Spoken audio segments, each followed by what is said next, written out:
사도신경으로 우리의 신앙을 고백하며 새벽 예배 하나님께 올려드리겠습니다.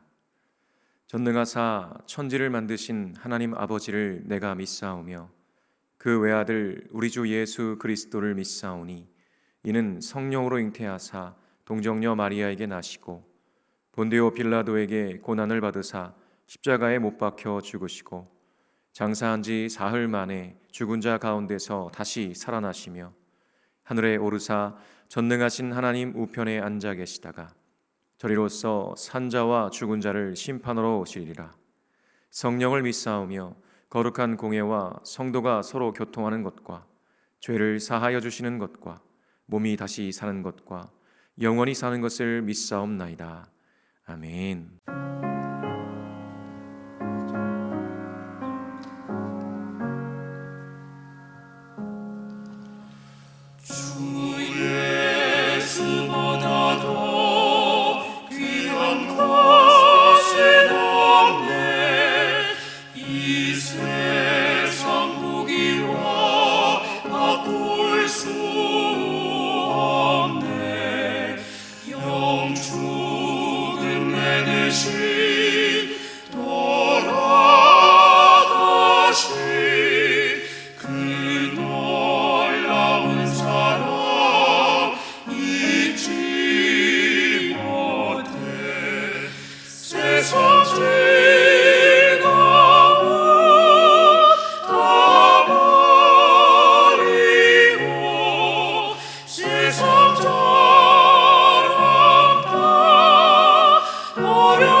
세상 즐거움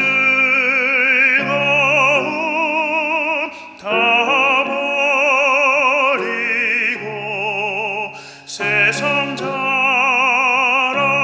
다 버렸네.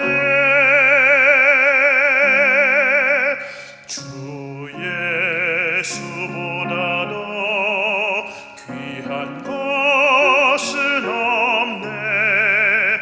예수 밖에는 없네. 주 예수보다 더 귀한 것은 없네. 이 세상 행복과 바꿀 수 없네. 유혹과 핍박이 몰려와도 주 섬기는 내 맘 변치 않아. 세상 즐거움 다 버리고 세상 자랑 다 버렸네. 주 예수보다 더 귀한 것은 없네.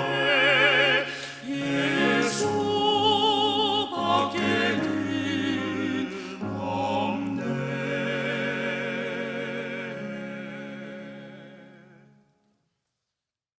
오늘 우리에게 주시는 하나님의 말씀은 요한복음 4장 15절에서 26절까지의 말씀입니다. 제가 봉독하겠습니다. 여자가 이르되 주여 그런 물을 내게 주사 목마르지도 않고 또 여기 물 기르러 오지도 않게 하옵소서. 이르시되 가서 내 남편을 불러오라. 여자가 대답하여 이르되 나는 남편이 없나이다. 예수께서 이르시되 내가 남편이 없다 하는 말이 옳도다. 너에게 남편 5이 있었고 지금 있는 자도 내 남편이 아니니 내 말이 참되도다.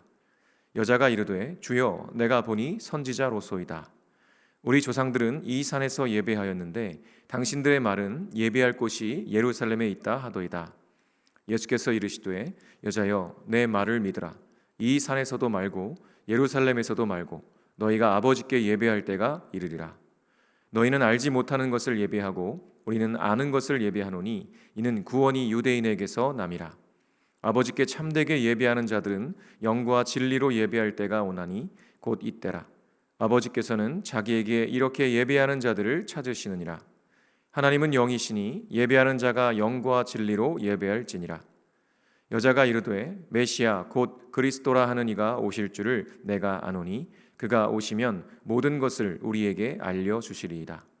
예수께서 이르시되 내게 말하는 내가 그라 하시니라. 아멘. 제가 기도하겠습니다. 거룩하신 하나님, 주님의 은혜와 사랑으로 오늘도 숨을 쉬며 하루를 살게 하시니 감사합니다. 하나님 없이는 한순간도 살 수 없고 참된 만족이 없음을 알면서도 여전히 세상의 우물가에서 다시 목마를 수밖에 없는 헛된 것들에 기웃거리는 우리를 긍휼히 여겨 주옵소서. 이제 다시는 주님이 아닌 유한한 것들에 마음 두지 않고 오직 우리의 참된 만족이요 구원이신 주님과 행복한 동행의 삶을 살게 하여 주옵소서. 오늘도 진리의 말씀으로 가르쳐 주시는 주님께 감사드리며 예수 그리스도의 이름으로 기도합니다. 아멘. 할렐루야. 오늘도 주님을 예배하는 자리에 서신 모든 분들에게 하나님의 한량없는 은혜와 평강이 넘치시기를 간절히 축원합니다. 오늘은 참된 만족을 찾는 그대에게 라는 제목으로 하나님 말씀 전하겠습니다. 여러분 요즘 많이 추우시죠? 그런데 오늘 본문의 배경은요, 더운 날에 가장 뜨거운 정오입니다. 요즘 우리 입장에서는 이 오늘 본문의 주인공인 이 여인이 얼마나 부러운지 모르겠습니다.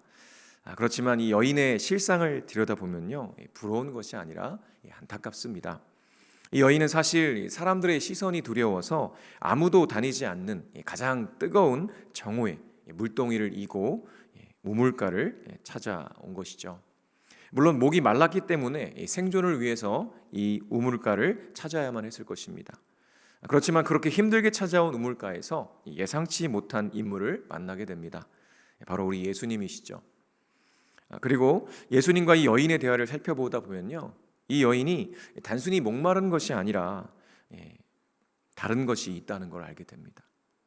예수님은 아무도 다니지 않는 그 정오의 태양 아래에서 이 여인에게 물을 좀 달라고 말을 것입니다. 그리고 이 사마리아 여인은요, 놀라게 되죠. 왜냐하면 유대인과 사마리아인은 과거로부터 상종을 하지 않는 사이였기 때문이었습니다. 그렇게 문화적, 역사적, 상식적 선을 넘어서서 물을 달라고 하시는 예수님과 이 여인의 대화가 시작되는 거죠. 그리고 예수님은 이 여인에게 아주 의미심장한 말씀을 건네십니다. 이 물을 마시는 자마다 다시 목마르려니와 내가 주는 물을 마시는 자는 영원히 목마르지 아니하리니 내가 주는 물은 그 속에서 영생하도록 솟아나는 샘물이 되리라 라고 말이죠. 이 말씀을 들은 여인은요, 마치 이 말을 기다렸다는 듯이 대답합니다. 오늘 본문 15절입니다. 여자가 이르되 주여 그런 물을 내게 주사 목마르지도 않고 또 여기 물 기르러 오지도 않게 하옵소서. 그냥 아무 생각 없이 여인의 대답을 읽어보면 그런가 보다 할 수 있지만요, 이 여인이 어떤 상황에 있는지를 좀 생각해 보면 이 여인의 대답에서 이 안타까움을 느낄 수가 있습니다. 이 여인은 예수님께서 말씀하신 그 영원히 목마르지 않는 그 물을 달라고 말합니다. 그 이유가 무엇입니까? 물론 목마르지 않게 그 물을 달라고 하죠. 그런데 이 여인은 거기에 한 가지 이유를 더 덧붙입니다. 그것은 바로 여기 물 기르러 오지도 않게 해달라는 것이었습니다. 즉 이 뜨거운 태양볕이 내리쬐는 정오에 사람들 눈을 피해서 나오지 않았으면 좋겠다는 의미인 것이죠. 이 여인은 단순히 목이 마른 것이 문제가 아니었다는 것을 알 수 있는 대목입니다. 이 여인은 목이 마른 것 이면에 마음의 상처와 아픔을 지니고 살아가고 있었던 거죠. 이런 여인의 말에 예수님께서 전혀 예상 밖의 말씀을 하십니다. 물을 달라는 여인에게 내 남편을 불러와라 라고 말씀하시죠. 이게 무슨 말인가요? 물을 달라는데 갑자기 웬 남편을 불러오라니요? 이 여인이 얼마나 황당했을까요? 누가 봐도 당황스러운 질문이었습니다. 그런데요, 우리 주님이 허튼 말을 하진 않으시죠. 다 이유가 있습니다. 이어지는 대화를 보니 이 여인에게는 5명의 남편이 있었고요, 지금 있는 남자도 남편이 아니었습니다. 이것은 단순히 이 여인이 도덕적으로 타락했다는 말이 아닙니다. 이 여인은 자신의 공허함을 채워줄 대상을 끊임없이 찾아다녔던 것입니다. 이 사람이라면 나를 행복하게 해줄 수 있을까? 저 사람이라면 내 인생을 책임져 줄까? 참된 만족을 줄 수 있을까? 하면서 말이죠. 그러나 그 누구도 그녀의 구원자가 되주지 못했습니다. 그렇기에 이 모든 것을 아시는 주님께서요, 이 여인에게 내 남편을 불러오라고 말씀하신 것이죠.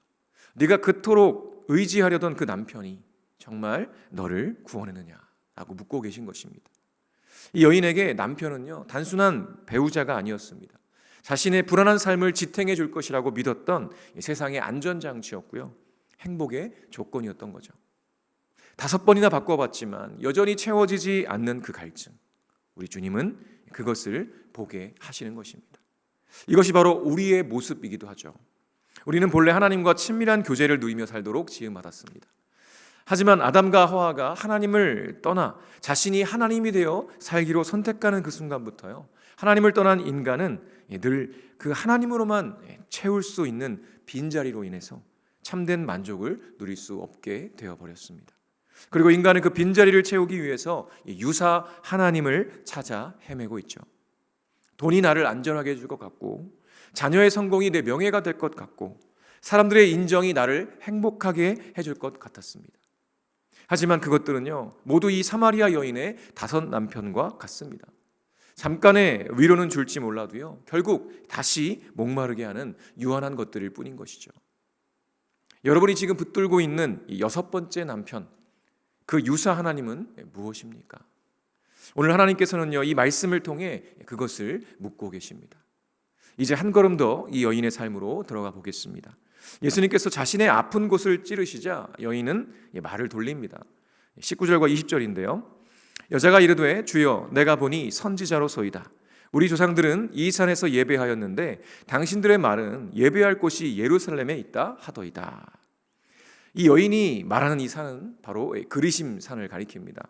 그리심 산은 사마리아 사람들에게는 상당히 중요한 의미를 갖고 있습니다. 그리심 산은 에발산과 더불어서 모세가 출애굽 당시에 하나님의 축복과 저주를 선포했던 사건에서 등장하죠. 그리심 산이 바로 축복의 산이었습니다. 그리고 신구약 중간기에는요, 이 사마리아 사람들이 이 그리심 산에 자신들의 성전을 짓습니다. 1세기 역사학자인 요세푸스에 의하면요, BC 332년에 이 사마리아 성전이 건설되었다라고 말합니다. 아마도 유대인들이 그렇게 중요하게 여기고 자랑하는 이 예루살렘 성전을 대치하려는 의미였을 것입니다. 그러니까 지금 이 여인의 말은 우리 조상은 그리심산에서 예배하는데 당신네 유대인은 예루살렘에서 해야 한다더군요 라는 의미인 거죠. 그런데요, 이 여인이 왜 갑자기 이 이야기를 꺼냈을까요? 예수님께서 자신의 부끄러운 과거와 현재를 알고 있다는 것을 알고 나자 자신의 수치를 감추기 위해서 화제를 종교적 논쟁으로 바꿔버리려는 의도였던 것이죠. 내 삶은 비록 이렇게 엉망진창이지만 나는 그래도 전통 있는 그리심산에서 예배하는 사람이야 라면서 자신을 합리화하는 종교적 자존심이었던 겁니다. 한마디로 자신의 진짜 결핍을 직면하지 못하고요, 종교적 형식으로 자신의 아픔과 허물을 덮으려고 했던 것입니다. 그러나 예수님은 단호하십니다. 이 산도 아니고 예루살렘도 아니다 라고 말씀하시죠. 이것은 당시에 정말 혁명적인 선언이었습니다. 하나님께 예배한다는 것은요, 곧 성전에 가는 것과 같았습니다. 하나님을 만날 수 있는 곳, 하나님을 예배할 수 있는 곳은 곧 성전이었기 때문에, 그래서 이 여인은요, 그 성전이 사마리아 사람들의 그리심 성전이냐, 유대인들의 예루살렘 성전이냐고 물었던 것입니다. 그런데요, 우리 주님은 이제 장소의 시대가 끝났다고 선언하신 것이죠. 왜냐하면 참된 성전이신 예수님께서 이 땅에 오셨기 때문이었습니다. 여러분, 때로 우리는요, 내가 어느 교회를 다니는지, 어떤 직분을 가졌는지, 어떤 봉사와 섬김을 하고 있는지를 신앙의 척도로 생각합니다. 그래서 내가 나름 이름 있는 교회에 다니고 직분이 있고 봉사를 많이 하고 있으면요, 내 신앙이 좋다고 생각하고요, 다른 사람들도 마찬가지라고 여깁니다. 그러나 우리 주님은요, 그 교회의 건물이, 너의 그 직분이, 너의 그 봉사와 섬김이 너를 거룩하게 하지 못한다라고 말씀하십니다. 그리고 이어지는 23절과 24절에서 이렇게 말씀하시죠. 아버지께 참되게 예배하는 자들은 영과 진리로 예배할 때가 오나니 곧 이때라. 아버지께서는 자기에게 이렇게 예배하는 자들을 찾으시느니라. 하나님은 영이시니 예배하는 자가 영과 진리로 예배할지니라. 아멘. 장소가 중요한 것이 아닙니다. 직분이나 봉사가 중요한 것이 아닙니다. 우리가 아무리 교회에 열심히 나오고 봉사를 많이 해도요, 그 마음 중심에 영과 진리가 없다면 여전히 우리는요, 유사 하나님을 섬기는 것과 다를 바가 없는 것입니다. 여기서 영과 진리는요, 간단히 말하면 성령님의 다스림 안에서 진리이신 예수님을 통해 예배한다는 것을 의미합니다. 단순히 사마리아나 예루살렘이냐가 아니라 정말 중요한 것은요, 우리가 성령님의 다스림 안에서 진리이신 예수님을 통해 하나님께 나아가 예배하고 있느냐라는 것이죠. 그런데 지금 이 여인은요, 자신이 의지했던 유사 하나님, 그 여러 남편들이 자신을 구원할 수 없다는 것을 직면하지 않고요, 종교적 열심 뒤에 숨어버리려고 했던 것입니다. 그러나 우리 주님은 이 종교적 열심이 아니라 우리의 상한 심령 그 자체를 원하시죠. 그래서 계속 이 여인의 마음을 두드리고 계신 것입니다. 그랬더니 이 여인은요, 막연하게 말하죠. 메시아가 오시면 다 알려주시겠죠. 사실 이 말에는요, 아무런 기대가 담겨 있지 않았습니다. 말은 메시아가 오시면 다 알려주실 거라고 기대를 나타내지만 예수님과의 대화를 통해 자신이 그렇게 참된 만족과 행복을 찾아 헤맸지만 결국 삶은 점점 더 망가져가고 있는 자신의 삶에 대한 체념이 담겨 있는 것이죠. 그래요. 내 인생 뭐 그렇죠. 아무리 종교적 열심으로 포장을 해봤자 남편이 이미 5이나 있었고 지금 사는 남자도 내 남편이 아닌 인생인데요. 뭐 메시아가 오시면 이 모든 것이 다 해결되겠지만 에이 그만하시죠 라는 체념이었습니다. 그런데 그때 예수님이 결정적인 한마디를 던지십니다. 26절입니다. 예수께서 이르시되 내게 말하는 내가 그라 하시니라. 여러분, 이 장면이 얼마나 충격적이고 은혜로운지 모릅니다. 이 여인은요, 평생 행복을 찾아, 사랑을 찾아, 만족을 찾아 헤맸습니다. 그렇게 여러 남편을 두었었고요, 종교적 열심으로 자신을 포장해 보기도 했습니다. 그러나 이 여인이 그토록 바라던 참된 만족과 행복은 그 어디에도 없었습니다. 그 결과가 지금 사람들 눈을 피해서 아무도 보지 않는, 아무도 안 다니는 한낮 정오에 물을 기르러 다니는 비참한 자신의 모습이었던 거죠. 심지어 자신의 아픔과 허물을 알고 있는 분을 만났으면서도 자신이 지금 하나님을 만나지 못해 유사 하나님들로 삶을 채우고 있다는 것을 직면하지 못하고 피하고 있었습니다. 그런데 지금 이 여인의 앞에 누가 있습니까? 바로 그토록 찾아 헤매던 메시아가 계신 것입니다. 얼마나 깜짝 놀랐을까요? 그리고 이 여인은 그 사실을 깨닫고는 물동이를 버려두고 자신이 그토록 부끄러워 피하던 동네 사람들에게 달려가서 내가 그리스도를 만났다고 전하게 됩니다. 아마도 이 여인은 자신이 평생을 참된 만족과 행복을 찾아 헤맸다고, 그 모든 것의 주인이신 하나님을 찾아 헤맸다고 생각했을 것입니다. 그런데 그렇게 애타게 찾아도 자신은 이렇게 비참할 뿐이라고 체념하며 살아왔을 것입니다. 그러나 실상은 무엇입니까? 이 여인이 하나님을 찾아내는 것이 아니라 하나님이신 예수님께서 이 여인을 찾아오셨습니다. 유대인들이 피해 다니던 사마리아 땅, 그것도 가장 뜨거운 정오에 예수님은 일부러 이 여인을 만나기 위해 그곳에 오셨습니다. 여러분, 우리가 행복을 찾아 헤맬 때, 우리가 헛된 우상들을 쫓아다닐 때조차도 우리 주님은 우리를 포기하지 않고 찾아오셔서 우리 앞에 서 계십니다. 그리고 내가 바로 네가 찾던 그 참된 만족이다. 네가 바라던, 네가 기다리던 그 구원이 바로 나다라고 말씀하십니다. 여러분, 우리는 늘 무언가를 찾아 헤매는 인생인 줄 알았습니다. 그러나 오늘 우리 주님은 말씀하십니다. 내가 너를 찾았다. 참된 만족, 유사 하나님이 아니라 진짜 하나님은요, 멀리 있지 않으십니다. 이미 우리 삶 한복판에 나의 가장 부끄러운 그 자리에 찾아오셔서 이미 내 앞에 계신 줄로 믿습니다. 오늘 이 새벽 여러분이 쥐고 있던 물동이는 무엇입니까? 하나님 아닌 것에서 만족을 얻으려 했던 그 모든 유사 하나님을 내려놓으시길 바랍니다. 그리고 나를 찾아오신 예수님, 내가 그라 말씀하시는 그 주님을 나의 참된 남편이자 구원자로 만나시길 바랍니다. 그때 세상이 줄 수 없는 참된 평안이 여러분을 충만하게 채울 줄로 믿습니다. 그렇게 오늘도 참된 만족이신 우리 주님과 행복하게 동행하시는 저 여러분 되시기를 간절히 축원합니다. 주기도문으로 예배를 마치겠습니다. 하늘에 계신 우리 아버지여, 이름이 거룩히 여김을 받으시오며 나라가 임하시오며 뜻이 하늘에서 이루어진 것 같이 땅에서도 이루어지이다. 오늘 우리에게 일용할 양식을 주시옵고 우리가 우리에게 죄 지은 자를 사하여 준 것 같이 우리 죄를 사하여 주시옵고 우리를 시험에 들게 하지 마시옵고 다만 악에서 구하시옵소서. 나라와 권세와 영광이 아버지께 영원히 있사옵나이다. 아멘.